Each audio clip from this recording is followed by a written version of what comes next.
الحمد لله وكفى وسلام على عباده الذين اصطفى ما بعد أعوذ بالله من الشيطان الرجيم بسم الله الرحمن الرحيم إنا أرسلنا نوحا إلى قومه أن أنذر قومك من قبل أن يأتيهم عذاب أليم قال يا قوم إني لكم نذير مبين. محترم حاضرین، اللہ تعالیٰ کے فضل و احسان سے ہم نے 27واں روزہ 28ویں تراویح کی نماز باجماعت ادا کی. الحمدللہ. اللہ تعالیٰ سے توقع ہوں کہ اللہ تعالیٰ ہماری عبادتوں کو شرف قبولیت بخشے. آمین. محترم حاضرین، اللہ کے فضل و کرم سے حافظ صاحب نے 29واں پارہ کے لگ بھگ ایک سورت چھوڑ کر کے پورے پارہ کی تلاوت کی ہے. انشاءاللہ اللہ چاہے تو کل قرآن مقدس کی تلاوت نماز تراویح کے اندر یعنی مکمل ہو جائے گی انشاءاللہ. آپ کے سامنے میں نے سورہ نوح تلاوت کی ہے، جو 1 نمبر 2 نمبر آیت. سورہ نوح یہ مکی صورت ہے اور اس صورت کے اندر 28 آیتیں اور 2 رکوع ہیں. دراصل اس صورت کا جو سبب نزول ہے آپ کو معلوم ہے کہ حضرت نوح علیہ السلام اپنی قوم کو دین کی دعوت دی، رات و دن دین کی دعوت دیتے رہے، لیکن ان کی قوم ان کی ایک نہ سنی. آخر ان کے اوپر عذاب آیا، طوفان آیا اور وہ قوم کو اللہ تعالیٰ نے ہلاک و برباد کی. یہاں تک کہ حضرت نوح علیہ السلام نے اپنے بیٹے کو بھی بچا نہیں پائے. اسی واقعہ کی طرف منسوب کرتے ہوئے اس سورت کا نام سورہ نوح رکھ دیا.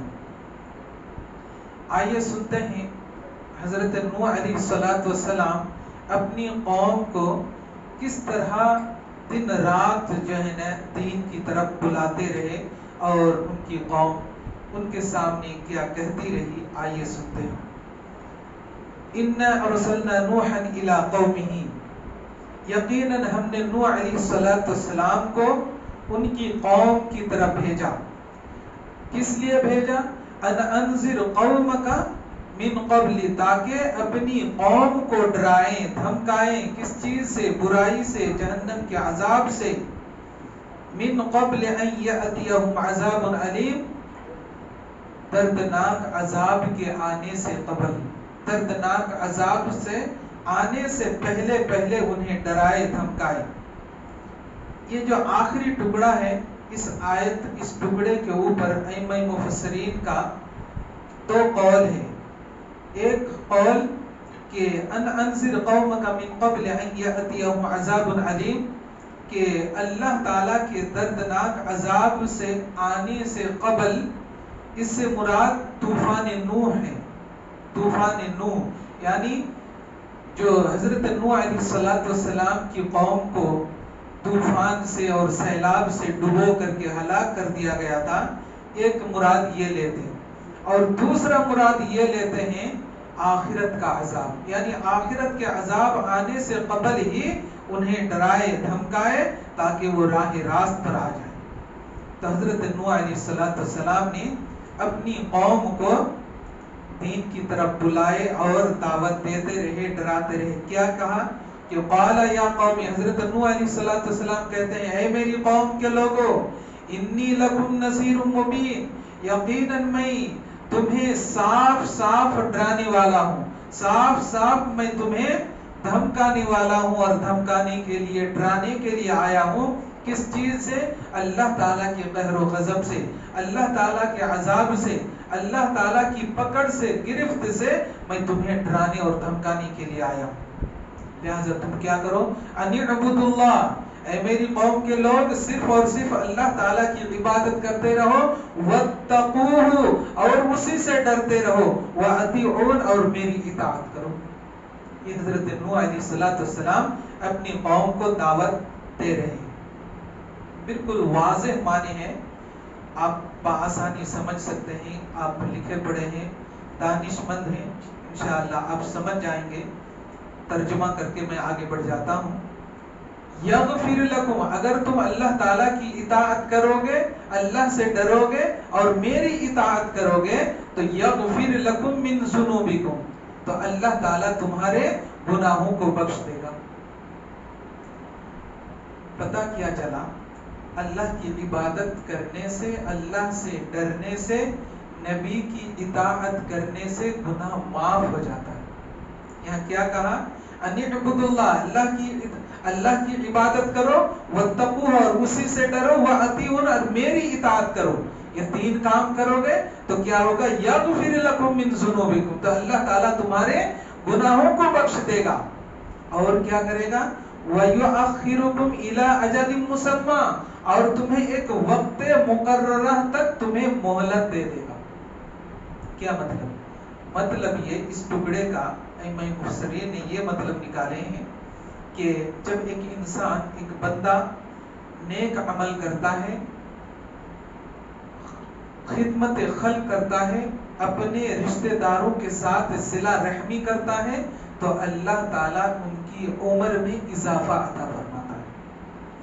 ان کی عمر میں اضافہ عطا فرماتا ہے، یعنی ان کی عمر کو اللہ تعالیٰ کچھ مدت تک کے لیے اللہ تعالیٰ بڑھا دیتا ہے. ان اجل اللہ اذا جاء لا یؤخر، اور اللہ تعالیٰ کا جو وعدہ ہے وہ وعدہ بالکل سچ ہے. جب وہ وعدہ آ جاتا ہے، اذا جاء لا یؤخر، جب وہ وعدہ، وہ وقت، وہ گھڑی، وہ ساعت جب آ جاتی ہے تو اس میں دیر نہیں ہوتی. یعنی یہ ٹکڑا موت کی طرف اشارہ ہے. انسان کو جتنے دن انہیں مہلت دی، مہلت دیتے رہے. نیک عمل کیا ٹھیک ہے، نیک عمل نہیں کیا، جس دن آخری گھڑی آ جائے گی تو اس وقت جو ہے انہیں مہلت نہیں دی جائے گی. الی اجل مسمى. پھر کیا کہا؟ لو کنتم تعلمون، اے لوگوں اگر تم اس بات کو جان لو تو حقیقت میں تم راہ راست پہ آ جاؤ گے اور گمراہی سے تم باز آ جاؤ گے. پھر آگے کیا کہتے ہیں؟ حضرت نوح علیہ السلام اپنے پروردگار کو شکوہ کر رہے ہیں. کس کی؟ اپنی قوم کی.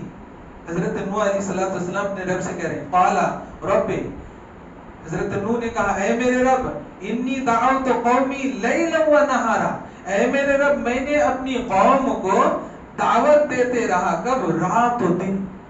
لیلا و نہارا، لیل کے معنی رات اور نہارا معنی دن، یعنی رات و دن، یعنی 24 گھنٹے اللہ کی طرف اپنی قوم کو بلاتے رہے. فلم یزدہم دعائی الا فرارا. حضرت نوح علیہ السلام کہتے ہیں کہ میں انہیں دعوت رات و دن دیتا رہا، لیکن میری دعوت قبول کرنے کے بجائے، میرے قریب ہونے کے بجائے، میری اتباع کرنے کے بجائے وہ اور دور ہوتے چلے گئے. یہ شکوہ کون کر رہے ہیں؟ حضرت نوح علیہ السلام اپنے پروردگار سے کر رہے ہیں. وَإِنِّي كُلَّمَا دَعَوْتُهُمْ، اور جب بھی میں اپنی قوم کو دعوت دی، دین کی طرف بلایا، لِتَغْفِرَ لَهُمْ، کہ اے میری قوم کے لوگوں تم اللہ کی طرف آؤ، اللہ جس راستے پر بلا رہے ہیں اس راستے پر گامزن ہو جاؤ تو تمہاری گناہوں کی مغفرت فرما دے گا. یہ بات جب میں کہتا تو وہ لوگ کیا کرتے؟ جعلوا اصابعهم فی آذانہم، تو وہ لوگ میری بات کو نہیں سنیں گے، اس لیے کیا کرتے تھے کہ اپنی انگلیوں کو کان میں ٹھونس دیتے تھے. جعلوا اصابعهم فی آذانہم، اپنی انگلیوں کے کان میں ٹھونس دیتے تھے. اور کیا کرتے تھے؟ واستغشوا ثیابہم، اور اپنے کپڑے سے سر کو اور جسم کو، منہ کو ڈھانپ لیتے تھے. کیا مطلب؟ جب حضرت نوح علیہ السلام اپنی قوم کو دعوت دیتے تو کان میں انگلی ٹھونس دیتے تھے. جب کان میں انگلی ٹھونس دیتے ہیں تو آواز بند ہو جاتی ہے، یعنی کون کیا بول رہے ہیں پتہ نہیں چلتا. تو حضرت نوح علیہ السلام کی بات کو نہیں سنیں گے، اس لیے ان کی قوم اپنی قوم میں اپنی کان میں انگلی ڈال دیتے تھے. اور کیا کرتے تھے؟ اپنے چہرے کو، اپنے سر کو، اپنے جسم کو اپنے ہی کپڑے سے ڈھانپ لیتے تھے. کیوں ڈھانپ لیتے تھے؟ اس لیے ڈھانپ لیتے تھے، اس کا دو مطلب نکالے. پہلا مطلب یہ کہ نہ ہمارا چہرہ کھلا رہے گا، نہ حضرت نوح علیہ السلام ہمیں پہچان پائیں گے. اور دوسرا مطلب اس لیے ڈھانپ لیتے تھے تاکہ حضرت نوح علیہ السلام کا چہرہ ہماری نظر میں نہ آئے. یعنی ان کا چہرہ دیکھنا بھی پسند نہیں کرتے تھے. اللہ اکبر، کتنی بری قوم ہے. حضرت نوح علیہ السلام کا چہرہ دیکھنا پسند نہیں کرتے، اس لیے کیا کرتے؟ اپنے کپڑے سے اپنے ہی چہرے کو ڈھانپ لیتے تھے. وَاسْتَغْشَوْا ثِيَابَهُمْ وَأَسَرُّوا، اور کیا کرتے تھے؟ وہ اکڑ کے رہ جاتے، اسی بات پر اڑ جاتے تھے. وَاسْتَكْبَرُوا اسْتِكْبَارًا، اور وہ تکبر کرتے تھے، تکبر اور گھمنڈ کی بنیاد پر اپنی بات پر اٹل رہ جاتے تھے. پھر بھی حضرت نوح علیہ السلام ثم انی دعوتهم جہارا، پھر بھی حضرت نوح علیہ السلام بآواز بلند انہیں دعوت دیتے تھے. اتنا کرنے کے باوجود بھی پیچھا نہیں چھوڑے، کیونکہ اللہ تعالیٰ نے یہ فریضہ کو انجام دینے کے لیے حضرت نوح علیہ السلام کو ان کی قوم کی طرف بھیجا. تو اس کام کو انجام دیں گے اور انجام دیتے رہے. اتنا کرنے کے باوجود بھی حضرت نوح علیہ السلام بآواز بلند اپنی قوم کو دین کی طرف بلاتے رہے. ثم انی اعلنت لهم واسررت لهم اسرارا، اور حضرت نوح علیہ السلام اپنی قوم کو کبھی آواز سے بلاتے، کبھی چپکے سے بلاتے، کبھی یعنی بظاہر انہیں دعوت دیتے، اور کبھی باطنی خفیہ طور پر دعوت دیتے، لیکن دعوت سے وہ گریز کرتے ایسا نہیں کرتے. ہر حال میں دعوت دیتے رہے، دن کو دیے، رات کو دیے، بآواز بلند دیے، چپکے سے دیے، اعلانیہ طور پر دیے. ثم اعلنت لهم اعلانیہ طور پر دیے، اور کبھی چپکے سے بھی خفیہ طور پر بھی دیے، لیکن دعوت دیتے رہے. اور یہ کہتے رہے فَقُلْتُ اسْتَغْفِرُوا، اے میری قوم کے لوگوں، فَقُلْتُ اسْتَغْفِرُوا رَبَّكُمْ، تم اپنے رب سے استغفار کرو، اپنے گناہوں کی مغفرت مانگو. إِنَّهُ كَانَ غَفَّارًا، کیونکہ وہ بہت غفار ہے، یعنی معاف کرنے والا ہے، تمہیں معاف کر دے گا. اس آیت کے اوپر ائمہ مفسرین لکھتے ہیں کہ حضرت نوح علیہ السلام کے قوم کو جو انہوں نے اپنے دین کی طرف دعوت دی، دین کو قبول کرنے سے انکار کر دیا، تو اللہ تعالیٰ نے ان کے اوپر عذاب کو مسلط کیا. کون سا عذاب؟ کہ 40 سال تک کسی کو بچہ نہیں ہوتا تھا، یعنی 5 ہو گیا. 40 سال تک کھیت میں کھیت سوکھ گئے، نہر سوکھ گئے، کھلیان سوکھ گئے، پھلدار درخت میں پھل نہیں آ رہا تھا. اب اولاد سے محروم، کھیتی باڑی سے محروم، نہر میں جو چشمہ جاری تھا کھیتی باڑی کرنے کے لیے وہ نہر سوکھ گئے، اور کھیت کھلیان میں پھلدار درخت وہ سوکھ گئے. یعنی جھاڑ تو دکھتا تھا لیکن پھل نہیں لگتا تھا. یہ حالت ہو گئی. اسی آیت کے ٹکڑے پر ایک بہت ہی مشہور، معروف اور بہت ہی دلچسپ واقعہ حضرت حسن بصری رحمہ اللہ کا نقل کیا. بڑا دلچسپ واقعہ. کہتے ہیں کہ حضرت حسن بصری رحمۃ اللہ علیہ اپنے مسند پر بیٹھے تھے، اور ان کے درس لگا ہوا تھا، مجلس لگی ہوئی تھی. اتنے میں ایک آدمی آتا ہے اور آ کر کے کہتا ہے کہ امام صاحب ہمیں اولاد نہیں ہو رہی، اولاد سے ہم محروم ہو چکے ہیں، کیا کریں، کچھ راستہ بتائیے. تو حضرت حسن بصری رحمہ اللہ نے کہا جاؤ استغفار کرو، اللہ سے استغفار کرو، توبہ کرو. جواب دیا، وہ چلے گئے. مجلس لگی ہوئی ہے. پھر دوسرے آدمی آتے ہیں، کہتے ہیں کہ امام صاحب ہم بھوک مری کا شکار ہو چکے ہیں. یعنی گھر میں کھان پان نہیں ہے, کھیت کھلیان سوکھ گئے تو کھان پان کہاں سے آئے گا. ہم یعنی فقیر مسکین بن چکے ہیں, ہم یعنی روٹی کے لیے محتاج ہو چکے ہیں. کیا کریں, کچھ راستہ بتائیے. امام صاحب نے کہا جاؤ استغفار کرو, استغفار کرو. چلے گئے, دوسرے آدمی گئے. پھر تھوڑی دیر کے بعد پھر تیسرے آدمی آتے ہیں اور کہتے ہیں کہ امام صاحب ہماری کھیت سے جو چشمہ, جو نہر جاری تھا, وہ نہر سوکھ چکا ہے. ہم کھیت میں نہ پانی سیراب کر پاتے ہیں, نہ کھیت میں کھیتی لہلہاتی ہے اور نہ پھل آتا ہے. کیا کریں. پھر امام صاحب نے کہا کہ جاؤ استغفار کرو. ایک ہی لفظ, ایک ہی جواب تھا, سوال الگ الگ لیکن جواب ایک ہی, جاؤ استغفار کرو. تیسرا آدمی گئے, چوتھا آدمی آتے, کہتے امام صاحب کھیت میں جھاڑ پودے سب کچھ اچھا دکھتا ہے, پھل نہیں آ رہا ہے, پھل نہیں آ رہا ہے. کیا کریں, کوئی راستہ بتائیے.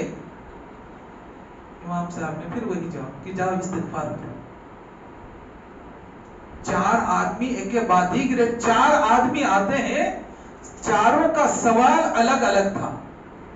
ایک اولاد سے محروم, دوسرے فقیر ہو چکے, تیسرے نہر سوکھ چکا ہے, چوتھا باغ میں پھل نہیں آ رہا ہے, کھیت کھلیان میں پھل فروٹ نہیں آ رہا ہے, پیداوار نہیں ہو رہے ہیں. کیا کریں, چاروں کو جواب یہ کہ استغفار کرو. مجلس میں بیٹھے آدمی سب تعجب کی نگاہ سے دیکھنے لگے, امام صاحب کیا بات ہے. ایک کے بعد دیگر چار آدمی آئے, چاروں کا سوال الگ الگ تھا لیکن جواب ایک ہی تھا ان کا, استغفار کرو. بات سمجھ میں نہیں آ رہی ہے, رہا نہیں گیا. یہ رویہ دیکھ کر کے, یہ ماجرا دیکھ کر کے انہیں رہا نہیں گیا. آخر امام صاحب سے, حضرت امام حسن بصری رحمہ اللہ سے پوچھ لیا, امام صاحب کیا بات ہے. پہلا آدمی آئے, انہوں نے شکوہ کیا, آپ استغفار کرنے کی بات کی. دوسرا آدمی آئے, انہوں نے شکوہ کیا, استغفار کرنے کی. تیسرا آدمی آئے, انہوں کو بھی استغفار. چوتھا آدمی آئے, انہیں بھی استغفار. چاروں کا سوال الگ الگ تھا اور آپ کا جواب ایک ہی تھا. کیا مطلب؟ کیا استغفار کرنے سے اولاد آ جائے گی؟ کیا استغفار کرنے سے بھوکمری مٹ جائے گی؟ کیا استغفار کرنے سے ہمارا نہر جاری ہو جائے گا؟ کیا استغفار کرنے سے ہمارے کھیت کھلیان ہرے بھرے ہو جائیں گے؟ امام صاحب حضرت امام حسن بصری رحمہ اللہ اس وقت یہ آیت پڑھ کر کے بتائے, فَقُلْتُ اسْتَغْفِرُوا رَبَّكُمْ إِنَّهُ كَانَ غَفَّارًا يُرْسِلِ السَّمَاءَ عَلَيْكُمْ مِدْرَارًا. حضرت نوح علیہ السلام کے اس قول کو حسن بصری رحمہ اللہ پڑھ کر کے سناتے ہیں کہ دیکھو حضرت نوح علیہ السلام نے اپنی قوم کو سمجھایا تھا, ان کی قوم کے اوپر بھی یہ آفت آن پڑی تھی اور انہیں یہی سمجھایا تھا. انہوں نے کہا تھا, اے میری قوم کے لوگوں, تم اپنے رب سے استغفار کرو, انہو کان غفارا, کیونکہ اللہ تعالیٰ بہت زیادہ معاف کرنے والا ہے. اگر تم استغفار کرو گے, اللہ سے توبہ طاہر کرو گے, تو یرسل السماء علیکم مدرارا, تو تمہارے اوپر یہ آسمان کو برستا ہوا چھوڑ دے گا. قحط سالی یعنی بارش بند کر دیا, جیسے کہ بولا نہیں کہ 40 سال سے سوکھے پڑے تھے, آسمان کو برستا ہوا چھوڑ دے گا. اب دیکھیں جواب آ رہا ہے, حسن بصری رحمت اللہ علیہ کا جواب آ رہا ہے, وَيُمْدِدُكُمْ بِأَمْوَالٍ وَبَنِينَ, اور اللہ تعالیٰ تمہارے مال میں برکت دے گا اور تمہاری اولاد میں برکت دے گا. مال میں بھی برکت دے گا اور اولاد میں بھی برکت دے گا. جو مال یعنی پیدا نہیں ہو رہا تھا, پیداوار نہیں آ رہا تھا, پیداوار شروع ہو جائے گا, اور جو تمہاری اولاد, تم اولاد سے محروم ہو جا رہے تھے, وہ اولاد بھی اب اللہ تعالیٰ اپنے فضل و کرم سے دینے لگے گا. اور کیا کرے گا, وَيَجْعَلْ لَكُمْ جَنَّاتٍ وَيَجْعَلْ لَكُمْ أَنْهَارًا, اور اللہ تعالیٰ تمہارے لیے چشمہ کو جاری کر دے گا. جو چشمہ تمہارا نہر جو بند ہو چکا تھا, سوکھ چکا تھا, وہ نہر تمہارے لیے اللہ تعالیٰ جاری کر دے گا. وَيَجْعَلْ لَكُمْ وَيَجْعَلْ لَكُمْ جَنَّاتٍ، اللہ تعالیٰ تمہارے لیے باغات کو پھل فروٹ سے بھر دے گا. جو تمہارا پھل دار درخت پھل سے محروم ہو چکے تھے وہ درخت سب پھل فروٹ سے لدے ہوئے ہوں گے. وَيَجْعَلْ لَكُمْ أَنْهَارًا، اور تمہاری جو نہر سوکھ چکا تھا وہ نہر کو بھی اللہ تعالیٰ جاری کر دے گا. یعنی جب آسمان سے بارش نازل ہوگی تو کیا ہوگا؟ کھیت کھلیان سب سیراب ہوں گے، نہر بھی جاری ہو جائیں گے، پیداوار بھی شروع ہو جائے گا، اور اللہ تعالیٰ اپنے فضل و کرم سے تمہیں اولاد سے بھی نواز دے. چاروں باتیں آ گئی، چاروں باتیں آ گئی. پہلی بات کیا؟ وَيُمْدِدُكُمْ بِأَمْوَالٍ، تمہارے مال میں برکت دے گا. وَبَنِينَ، اور تمہارے اولاد میں بھی اللہ تعالیٰ برکت دے گا. وَيَجْعَلْ لَكُمْ جَنَّاتٍ، اور تمہارے باغات میں اللہ تعالیٰ پھل فروٹ سے نواز دے گا. تیسرے آدمی نے سوال کیا تھا، باغات سوکھ گئے، باغات تو دکھتے ہیں جھاڑ لیکن پھل نہیں ہو رہا. اور وَيَجْعَلْ لَكُمْ أَنْهَارًا، اور جو نہر سوکھ چکے ہیں چوتھا وہ نہر بھی جاری ہو جائے. جواب آ گیا. تو کل ملا کر کے پتہ یہ چلا ہمیں کوئی بھی تکلیف پہنچے، ہمارا اس تکلیف کا حل استغفار ہے، اللہ سے توبہ، وہ استغفار ہے. یہی چیزیں حضرت نوح علیہ السلام اپنی امت سے، اپنی قوم سے یہ کہہ رہے ہیں کہ تم استغفار کرو، اللہ تعالیٰ تمہارے مال میں، تمہاری اولاد میں، تمہارے باغات میں، تمہارے نہر میں، سب کچھ میں اللہ تعالیٰ برکتیں اور اپنی عنایت فضل نازل فرما دے گا. ما لکم لا ترجون لقاء للہ، ما لکم لا ترجون للہ وقارا. اے لوگو تمہیں کیا ہو گیا ہے؟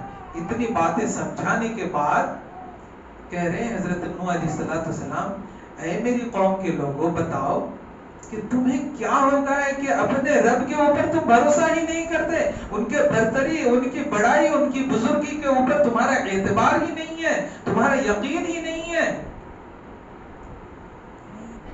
پھر کیا کہا؟ وَقَدْ خَلَقَكُمْ أَطْوَارًا، حالانکہ اللہ تعالیٰ نے تمہیں ایسے ایسے ایسے پیدا کیا ہے. کیا مطلب اطوارا؟ ایسے ایسے. کل یہ بات آئی تھی، نطفہ، خون، گوشت کا ٹکڑا، پھر ڈھانچہ، پھر روح، یہ اطوارا اس کا معنی وہی ہے. یعنی اللہ تعالیٰ نے تمہیں اس طرح پیدا کیا ہے. یعنی ان کی پچھلی باتوں کو یاد دلایا، اور دلانے کے بعد بھی وہ قوم ایک نہ سنی. کتنا خطرناک قوم تھی. اللہ تعالیٰ نے آخر کیا کہا؟ اس قوم کو ہلاک و برباد کیا، طوفان سے، طوفان نوح برباد کیا. لمبا واقعہ ہے. ہمیں اس درس سے پتہ کیا چلتا ہے کہ ہمیں کوئی بھی تکلیف پہنچے ہمیں استغفار کرنا چاہیے، اللہ کے حضور میں آ کر کے فوراً گڑ گڑانا چاہیے، اپنے گناہوں کی اعتراف کر کے اللہ سے بخشش طلب کرنی چاہیے، مغفرت طلب کرنی چاہیے.